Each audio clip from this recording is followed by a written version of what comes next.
Buat apa terus ini? Ngobatin. Ngobatin, ya Allah. Nggak usah, ini tadi uangnya siapa aja, yo? Nggak apa-apa, nggak Nggak apa-apa. usah, Nak cantik. Loh, Papa Fatih itu sudah pulang, sudah dibayar rumah sakitnya. Nggak apa-apa.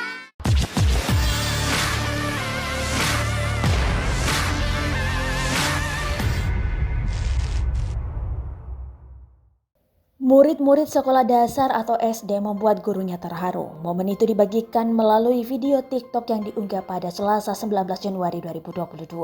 Terlihat anak-anak berseragam pramuka menghampiri meja gurunya dan menyodorkan uang jajan yang telah dikumpulkan. "Buat Bu Indah," ujar salah satu anak yang direkam oleh gurunya itu. Si guru pun kebingungan dan menanyakan untuk apa uang tersebut diberikan. Dengan polosnya, salah seorang murid pun berkata jika uang tersebut untuk biaya pengobatan. Terlihat uang yang diberikan tersebut hanya beberapa lembar uang 2.000-an atau 5.000-an. Memang tak banyak, tapi hal ini membuat sang guru terharu karena kepedulian para muridnya.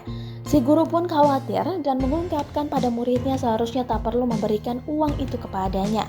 Pasalnya ia takut muridnya tak bisa jajan di sekolah.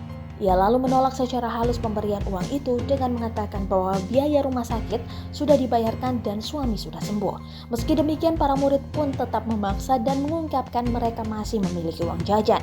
Si pengunggah pun menyematkan keterangan bahwa yang dilakukan oleh murid-murid itu karena mengetahui bahwa suaminya masuk rumah sakit.